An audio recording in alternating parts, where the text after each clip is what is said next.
chose this fight, built it up, now she owns her name. No more waiting, she's in the game. She holds her keys, yeah, she runs her life. Hi there, my friends. Welcome back to another episode of She Holds Her Keys. I'm your host, Rianka, and today I want to share an episode where I had my very first deal podcast with my mentor, Ben Humble, when I locked up a deal in 22 days. The goal was to lock up a deal within 30 days, and my husband, Heinrich and I managed to do it within 22 days. I want to share this podcast with you because I want to show you that I did it with my then 5-month-old baby on my lap, who is now 18 months old, and 4 deals later, that anything is possible if you just put your mind to it. I want to show you the emotions I went through, the fears, the uncertainty, self-doubt, everything in between, but we just pushed through. So when you watch this episode, just keep in your mind, anything is possible if your goal and your why is big enough. I hope you enjoy it. Till next time, have a great evening, and remember, you hold your keys. You do not need to ask permission. Welcome back to My First Deal podcast. We've got our good friend Rianka with us today. Her and her husband Heinrich got started in the business. They decided to get a deal in 30 days. So they joined our community. They pushed hard. They were part of a My 30-Day challenge, and they've been able to complete a deal actually in 22 days. So I want to introduce everybody here to my good friend, student, and success story, Rianka. Welcome, Rianka. Hey, hope you guys are doing good. So Rianka, you've got your little baby there with you. It's been quite a journey, hasn't it, the last 30 days? Yes, it has. A lot of things have changed, but for the good. While being a busy mom, we're working around that. Yes, it's changed our life for the good, for sure. Well, I'd love to dig into your story a bit, and let's get to our deal. I know that the viewers are going to want to know about your deal and the process and the things that we did to help you get a deal in 30 days or less. Let's start with this. What was your professional background or real estate background before getting into 30 days to a deal? Well, regarding real estate, I knew nothing, to be honest. The person that brought me on board was my husband. He has a passion for real estate. He looked into it. I was always just supportive. I wasn't always a part of it. And then he just one day, after your revival that was in June this year, he came to talk to me and he said, let's do it together. Let's do it as a team. I'm on maternity now. I'm not working now. Let me focus on this and, find our way to financial freedom. So we went to your sunny skies, and I just was like, okay, wow, I want in on this. So that is where we learned a bit more about real estate. And then through the 30 days, I believe I've learned a lot. Things that I didn't even know could be done, we can do. So that's my background. Went from knowing nothing to a bit more and still learning. That's incredible. So your husband, Heinrich, found us online. He joined our online event called The Revival. And then he said to you, what? We should go do this? And you were like, no? What kind of conversation happened there between you and him? So he was busy. He took the weekend and he was busy in the office watching you guys. I was taking care of the kids. So I wasn't very involved, as I mentioned, because I always had this mindset of, how am I going to do it? I have 3 little kids. I don't have family or friends who can support me where I can take them. How can I do this? So he came to me afterwards. I think you launched the second part of the revival. And after that one, he came to me in the room and he said, can we quickly talk? And I'm like, oh, okay, what's going on? And he told me, you know what? I really, really want to do this, but we need to do it together. I want to give it 100%, but I need you on board with me. You need to help me with me still working, you at home. I think it's the great time to start. And I was like at first, oh, okay, it's fine. Let me do it with you. And we first decided, do we want to go to Sunny Skies or not? It was a back and forth. And we said, you know what? Just get out of our comfort zone. Let's do it. Let's book a flight. Take the kids with us. They need to be with us. And that's when we reached out to you guys to let you know it's fine. And you welcomed us with open arms, our kids and everything. And I was like, okay, this can be done. So that's what got me on board to do this with him and do it hopefully full time. Wow. I got to give him a lot of credit. For a man to say, do this together. I think it's very wise of him. He's married, has 3 kids, and when you do this as a couple and you make a decision to win as a couple, it is so much more powerful and probable than trying to do this alone and perhaps doing it without your spouse, or saying, I'll do this myself. My spouse can do her own thing. I'll do my own thing. I have found over the years the most successful people are the ones that come with the most unity. So when a husband and wife come together and say, let's do this, I think it's very, very impactful because you're going to help each other in the dark, quiet moments. So you made a decision to get on a plane, fly all your babies out all the way from Canada, all the way to Arizona, and come to a 3-day intensive. And I remember my team was like, hey, Rianka wants to bring her kids. And I don't know what most people's reactions are, like, oh, that's going to be a distraction, or it's going to be this or that. My reaction was like, great, bring the kids. We need them there. We want them there, because I understand growing up, my dad would bring me to all the stuff he did, all the second jobs, all of the extra things that he had to do to make ends meet or to kind of promote his own version of life. He brought me along, and it was very beneficial for me to see it. So when you said, let's bring the kids, I said, great. All we got to figure out is some level of babysitting. So you came in person, you flew all the way out there. Okay. And you had an awesome 3 days with us and said, okay, I want to do this. I want to be in this. What were your goals? When you finally made a decision, did you and Heinrich have some goals for yourselves, or did you have any conversation around this is our expectations for ourselves starting this business? So it's actually blurred out, but behind me we have a whiteboard for our goals, broken down our year goals, our 5-year goals, and our 10-year goals. So my goal was to not have to go back to work.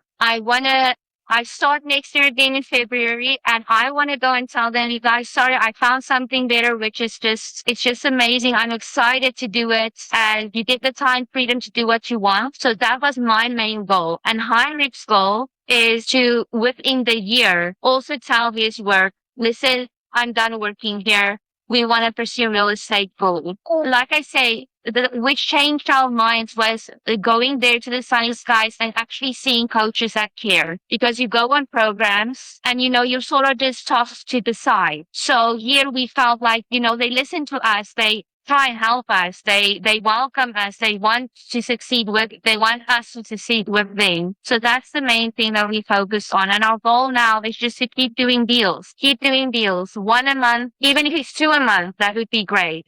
What an interesting opportunity. So you're on maternity leave. I might as well use this time to learn real estate and to develop business while I'm on mat leave with my baby.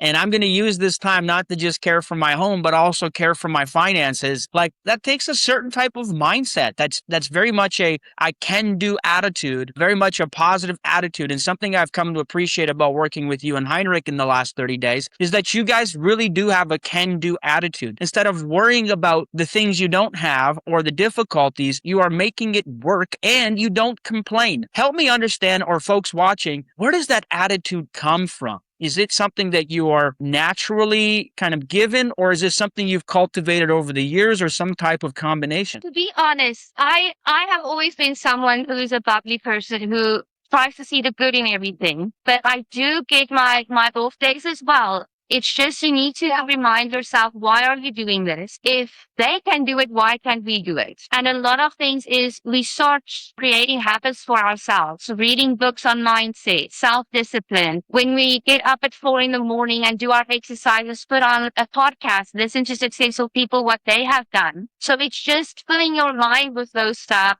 of becoming successful, and soon you will become, more motivated to do it. And Heinrich as well, he's also a person who sees the good in stuff, because we notice if we are negative, everything around us, it just goes wrong. It's just not good. So we try and stay positive. And to be honest with you, I'm a very religious person. So God has always showed up when we thought it's not going to work. And he has always proven, I'm here. Just do your part and he'll do his part. That's all. That's why we keep that mindset. Wow. And I very much agree with that. I think that God has a big purpose for all of our lives. And if we decide to live in that purpose, miracles can happen, or things that look like miracle. We get to break generational curses like poverty thinking and financial problems. Somebody in our generation has to be the one that says, we're going to step it forward and we're going to fix it. And you do what you can do and God will do what God can do. See, God's going to show up every time. time. The question is, did you show up? Did you show up and were you faithful and were you productive? Wow. So you said that we get up at 4 a.m. Is that the case? You guys are getting up at 4 a.m. to start your day? Yes, we need to. We get up at 4 a.m. to at least, because we want to better ourselves. So we get up at 4, we pray together, and then we go and we exercise. And we exercise together, and then Heinrich will come and do his things because he's at work most of the day. So we'll focus his mornings on this, and I'll go and read a book. And then our kids are early risers. So as soon as they are up around 5:36, I'll take to them. So it's not easy getting up at 4. I wasn't always this person. I love sleeping in. So I had to train myself to just say, you feel so much better when you get more done. You just get more done. So that's why we try and just keep it that way every morning at 4 o'clock. Try not to hit snooze. Just stand up and do it. It will be worth it. Wow. Okay. I mean, that's something in itself to get up early and to get after it. So on that note, let's stay right there. Walk me through a typical day for you in the last 30 days. What does it look like for you? When do you find time to work on your business versus managing your family life? So a typical day for me within the last 30 days is, so we get up at 4, we do the exercise and everything. We get the kids ready around 7, take them to school around 8 to 8:30, and then I come back home and I try and give a little bit of my attention to this little one, get her fed, put her down for a nap. And as soon as she naps around 9 to 9:30, I come and sit here, I do my follow-ups, and I text people that I should, sorry you guys. I text people that I should be texting, follow up on emails, do my calls, because I know for 12 o'clock I need to be ready for our 30 days to a deal. So then I show up to the 30 days to a deal. We do everything there, do the skills, follow up on what has happened in the previous 24 hours. And then we finish around 1:30. And after that, I go and get outside a bit. Just try and take a break, from everything. Your mind needs a break because I've noticed if I just keep on doing working, I just get panicked. So I take a break, take her outside, go for a walk. And then I come back again, put in another 30 minutes to an hour of work. And then when 5 o'clock comes, I go and grab my kids and Heinrich. We come home and we do one-on-ones. We follow up with people that want to know more. And then we go to bed at 9 o'clock. So get the kids ready from then. So not much, but it doesn't take much. It just basically takes an hour to 3 hours a day. You can get so much done in this business if you just try and work around it. With kids, you cannot always. Things jump up. So just try and do an hour to 3 hours. Wow. Okay. And you were very focused. Was there something about the daily work we've done together that was a huge advantage? Can you highlight something that we've maybe gone through that you feel gave you a big advantage or a big lift in the business so that you can only spend 1 to 3 hours a day? Yes. So the big thing was when you started showing me automation. So that helped me a lot as well. I was clueless with that. I know we had it, but when you showed us, you guys, listen, you can send masses of texts and emails without doing it manually. So that saved me time in reaching out and also doing the recorded voice messages for agents to call you. So you don't have to actually just go sit. Well, you can make your calls and have agents chase you as well. And also you saying just the tips you taught us to focus on this, do the hot leads, send the warm leads, send the cold leads, having a system. It really helped. I was clueless before then. I just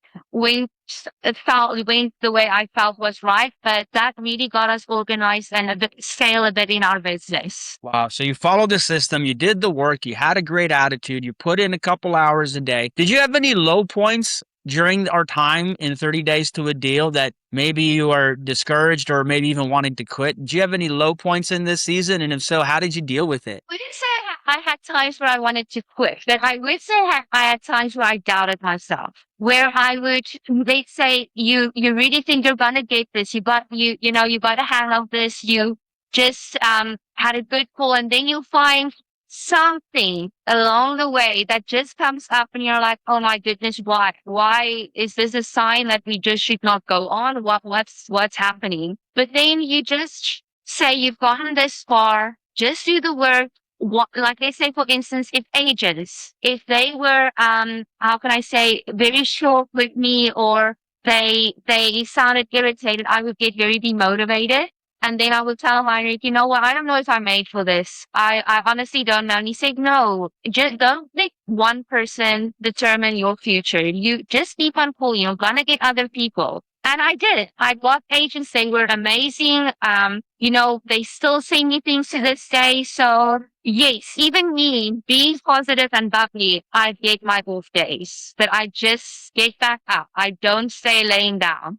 That's the big secret. Well, this was an interesting experiment because we basically made your entire journey public and we just Yes. went to work, because my belief as a coach is that if you just go to work and encounter the difficulty and overcome them, that's what success is. Success is overcoming obstacles that other people fail to overcome. So what was it like being a case study? You had 20 plus people watching you every day. How did that impact your success or mindset? What was that experience like for you? Well, at first when Heinrich told me that they reached out, we're chosen for this, I did not know how I felt.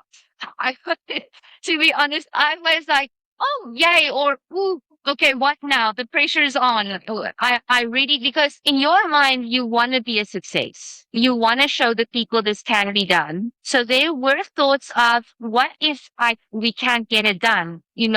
What if? But we thought of what you told us. I must say, that if we didn't do this 30 days to deal, we would probably still be procrastinating. We would still be, sitting, wondering, should we go for it? And, just chase the no. Don't give up. A no doesn't necessarily mean no. It can be a yes later. So implementing that. So being chosen for the 30 days has really helped us. But knowing there were going to be other people, that's also very stressful. Because you don't want to be honest, you don't want to look down. You want to know what you're doing. But in order to know what you're doing, you need to look down. And I must say, the group of people that was behind us, supporting us, they were a great support. That motivated me. Seeing their comments, saying you did a great job, and giving their tips, it helped a lot. So that, at the end of the day, I'm very grateful for that. When you're accountable for other people and you have to do it for you and for others, sometimes we do the work so we don't let other people down almost more than we don't let ourselves down. I think oftentimes we're willing to let ourselves fail when nobody's watching. We're willing to, let ourselves down as long as nobody knows about it. But when you have public accountability, you have to do the work. You know what's interesting, Rianka? So I'm doing this challenge with you, and I've done this now a couple times. And my thought at the beginning was, what if we don't get a deal in 30 days? I'm like, what are they going to say? What are they going to think? All the theys that are faceless people, right? All the haters and the noisemakers and the ones who are jealous and the ones who didn't sign up for coaching and the people who go, well, I told you you couldn't do it. And you know what the answer was that came to me right away? That if we don't get a deal in 30 days, you know what my answer was? No, what would that be? We keep going until we do. That's it. It would have been That's it. 62-day challenge or a 44-day challenge or a 91-day challenge. You see, I was confident we can get a deal, but because I didn't make the calls for you, I didn't impose my skill into the actual deal. I wanted you guys to do the work. So my thought was, man, if we don't get a deal, we're just going to keep going until we get a deal. See, that's what a commitment is, though. A commitment is to say, I'm going to get a deal. And if it takes 30 or more than 30, we have to get it done because you owe you and your family. You owe your kids an outcome. You owe your husband an outcome. He owes you an outcome. You owe yourself an outcome. You owe you. Every person who's considering doing real estate has to make a decision that I have to get results. There's no world in which I quit before I get my first deal. I can't. You've come too far to quit. You have to get the first deal, not for the money, but for the mindset. The mindset will shift once the first deal is there. And once the first deal is done, you will develop a whole new level of confidence and capacity to push yourself, capacity to be vulnerable and open, because it's scary, I know, but it's also sacred. It's important. It's valuable to put yourself out there and say, I'm going to do it, and let people watch and let people talk. And I think for us, we have a great community where people will support you. And I know out in the world, they don't support you. If you try to do this, like I'm going to go live on Facebook every day, 30 days to a deal, right? Every, second cousin you haven't talked to in 20 years will be sitting there saying, I told you never amount to anything or whatever. Oh, yeah. Boy, so let's talk about the deal itself. How long did it take you? Number one, what was the asking price of the deal that you made an offer on? Okay, so the asking price for this deal was 189,900. 189. And what did you end up Yes. getting it for? 140. Okay, so you got a 140 offer accepted on a 189 asking price. For everybody watching, that's a 74% of asking price, or a 36% discount, 26% discount. 26% discount in a market like Edmonton, which is 19 days on market. This is the kind of market people are calling a hot market. The kind of a market where things sell quickly, and agents will tell you you can't get a deal. And so I think that you've created some evidence here. So, okay, you got a deal at 26% below asking price, which is awesome. Very, very good. How many leads did you have to have in order for you to get this one deal? How many leads are in your system? Well, currently now in my system, I have 175, but before this one, I had around maybe 140 leads. Okay, so I want to break this down for people watching at home, because it's important that we have a clarity around what it takes to make this business work. So just so we're super clear here, you can actually do a visual so we can see this together. You had 174, 175 leads. Yes. You talked to 100 people in the last month. Yes. You made 30 offers, of which 25 are written formal offers. Correct. Yes. You got 5 accepted contracts, and you Yes. got 1 deal already from the 5 accepted contracts. That's correct. Yeah. Okay. And my understanding is, as of today, you have another accepted contract. Yeah. So that would be 6. Yes. Wow. Okay. What kind of profitability do you expect on this first humble deal? Like, what's your plan with it? You bought the property, you got it for 140. 140? Yes, 140. Yes. What's your plan with it, and how do you expect to make money with it? So our big plan was to fix and flip it, because we see that it can sell. The resale is quite good, the after repair values, and the profit that we came to on making was $61,000 on that home. Wow. Okay, so you're going to flip this property to generate $61,000. Correct. Yes. Okay, cool. And how are you thinking about strategically? Give us a breakdown of the 4 exit process. When you made this offer, how did you think about the exits and the opportunities that you had with this property? As you mentioned, we have 4 exits. So we went through them, we worked through them with you as well. And the fix and flip, it just made sense. In that area and everything, with everything expanding, I know like the wholesale was also very good. But our main one with this was to fix and flip, and it came out very good. I can screen share like the exits if you'd like me to. Yes, let's see it. Perfect. So let me quickly do this here. We need to see the math, because somebody's going to watch this and go, how did she get a 26% discount in a market where you can't get a discount? My agent said you can't get a deal right now. Well, you got a deal. So walk us through the numbers here. So here is mainly the 4 exits that you tell us that we should focus on. First one is the wholesale. So our minimum there, our target profit was 2.5%, and we were in 9.7%, which is good. Right. And then the wholesale, okay, we were just under the wholesale one. So we aim for 5%, and the flip we aim for 10%. But with this one, we can make 17.4%. So it just made sense to go ahead and do this one. I think there's a lot of potential in this property for doing that. I want to break that down for people watching this just for a second here. So in our process, we have multiple exits so that we lower the risk and increase the reward. Meaning, when we lock up a property, we have to be able to, number one, wholesale it and have a minimum profit margin of 2.5%. You have a 9%. So you have a clear, definable exit, and you meet the minimum criteria for profit margin. The second one is the wholesale exit, which includes buying the property, closing on it, and putting it back on the market. And the minimum is 5, and you have a 4.6.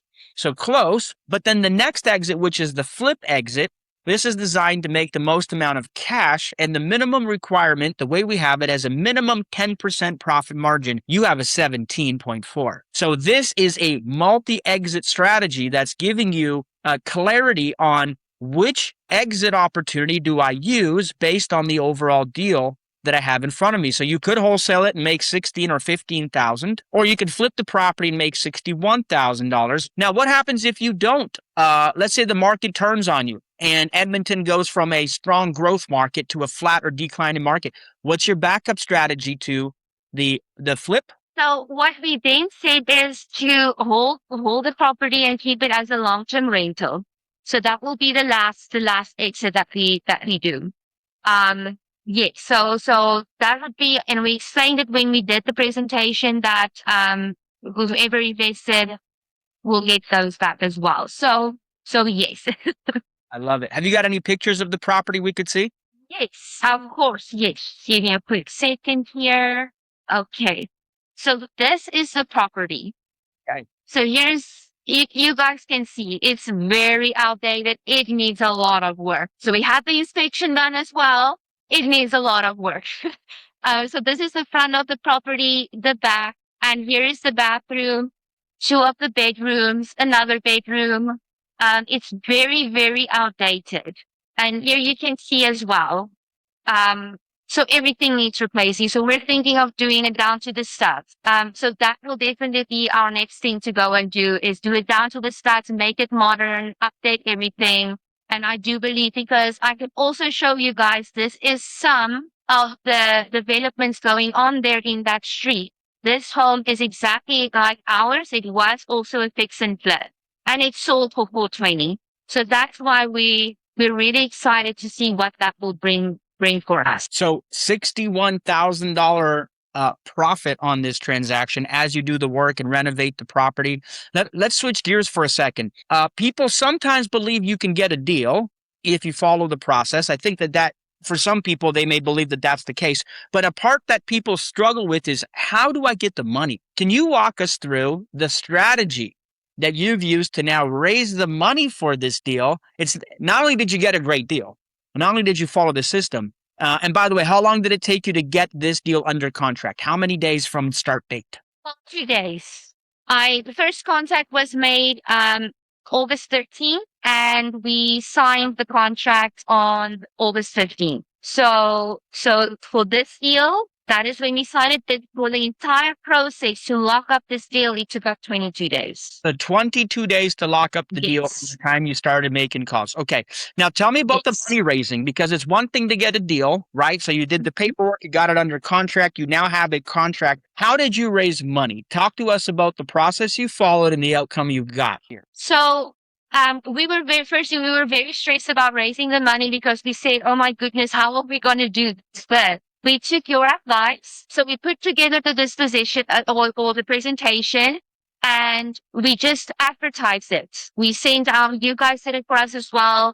And you advertised it on your platforms and everything. And we mentioned it to everyone that we know to just join the webinar. And we got well over, help me if I'm wrong, I think over 50 people that attended it, I think, yes. And so we did what we needed to do with your help as well, Ben. And that same day, we got 12 people that were interested in funding our deal. And there are a lot of people that don't know that they can use their RRSPs to help, to invest in someone's deal. And a lot of cash that you got locked up that you can put into use for investing. So a lot of things people don't know that they can do, and also have a great return on their investment for sure. So we decided to use a digital fundraising strategy, right? We taught you how to do a digital webinar. You did a digital webinar. We shared it for you so that other people could also be aware.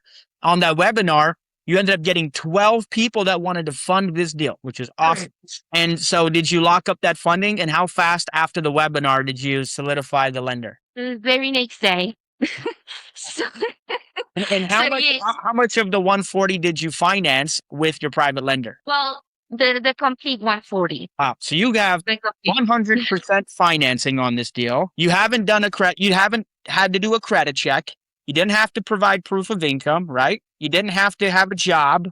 You didn't have to have savings. You didn't have to have down payment. You've used the process of leveraging private lenders to fund this deal. Correct. Yes. Yeah. What an incredible outcome here. So let me ask you this.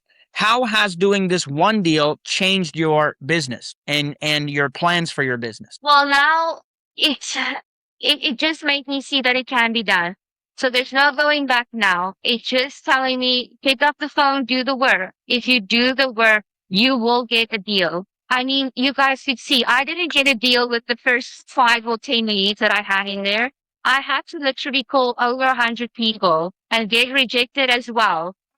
Somewhere someone needs to sell and we'll get that property where they need to sell. So now I'm gonna focus more on just expanding our business, reaching out to people, helping other people overcome holding them back. That's my main thing, to help other ones succeed as well. You should succeed together. That's the main thing. Mm. So we're looking forward and doing more deals. Like I said, aiming for one a month, one a month. One deal per Yes. month. That's an awesome goal. If you have to think in hindsight and go back 30 days here, what is the return on your time in this 30 days to a deal challenge? Oh, the skills I've learned. That is the base return on investing in ourselves. The skills we learned from you, what you taught us. I think it's something that can be never taken away from us.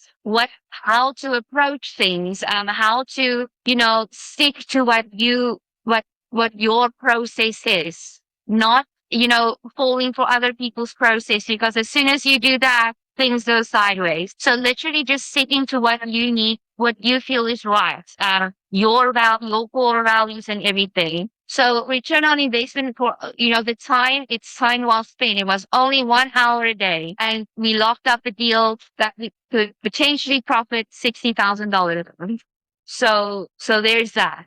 Amazing. So as we bring this to a close, let me ask you there, what kind of lessons, let's maybe pick 3 lessons from this experience you share with people who are thinking about getting into real estate, or maybe they're in real estate but not getting enough results? 3 lessons that I've learned. The 3 lessons I've learned for myself is, like you said, Ben told us this, go for the no. If they say no, keep on following up. That will become a yes. That's the biggest lesson I've learned. Don't give up. Stay consistent. Consistency is key. If you fail, it's fine. Just don't quit. You need to fail to become better. That I've learned as well. I was always afraid of failing because I'm going to disappoint myself, but it makes you stronger. And another lesson is as well, set goals for yourself. Try and reach those goals, but be realistic. Make the calls, pick up the phone, make the calls. And having a coach, you guys, that's a big thing. I'm not going to lie. If it's always good to have a coach behind you, because you have someone that pushes you because they want to see the best, the best version of you. And having been with us really helped us to just, get out of our comfort zone, not stay where we feel comfortable because we weren't growing. So I believe we grew a lot. We learned a lot. And, just keep staying consistent, show up. A lot of you guys have showed up every day for the 30 days. So you definitely want this. You committed to being here. So now we just need to pick up the phone and make those calls and get a deal. That's all that we need to do. I love that. Anything, any kind of fun, quick story or anecdotal thing that happened in the last 30 days that you remember, or you'll probably remember for the rest of your life in doing this? Well, there's one memorable thing and then a lot of funny things. So your dad jokes were the funny point of our journey there, the 30 days to a deal. That was great. And just all of us sometimes just, laughing along to the jokes that were made and enjoying each other's company. And a memorable thing that I would say about the 30 days to deal that I haven't even told Heinrich was, when we were at Sunny Skies, you mentioned that you wanted to do a 30 days to a deal. I sat in my chair and I said, I really hope he picks us. But then the noise came and said, but why? Why would he pick you? There's more successful people here. There's other people that can do way more than you, way more this and way more that. And yes, I left it there. And then Irish told me, listen, they said Ben wants to call us and speak with us. And I immediately thought, can it be? And then it was that. And I was just like, I prayed for it and it happened as well. So you guys, if you can believe, pray and believe, it will happen to you. It can happen to anyone. Don't think you cannot do it. You can do it. I promise you. So that's a memorable thing for me about this 30 days. I wanted it since I heard about it. I prayed about it, and look where we're sitting today without knowing. Well, and you took the first step, which is you came to the online event, Heinrich, you came to the boot camp, you decided to hop on a flight and fly out to meet some strangers and spend 3 days and fly your babies out and all the time and energy associated with that. And then so now you're sitting here. So would you do it all over again? Would you fly out? Would you come to it? Would you do the 30 days and why? Yes, I would, because it's just the start of something big. I would do it. I would just maybe not doubt as much. Just let it come. I will do the 30-day studio in a heartbeat again because I've learned so much. Oh, I had a coach. I learned what you sold over 300 properties, a bit of your skills that you shared with all of us. It's a no-brainer. It's worth it for sure. Well, I'm very proud of you and Heinrich and just pushing forward, and our community is proud of you. And we're excited for what you're going to do in the next season of your real estate growth. 1 deal a month sounds great. It sounds like the dream.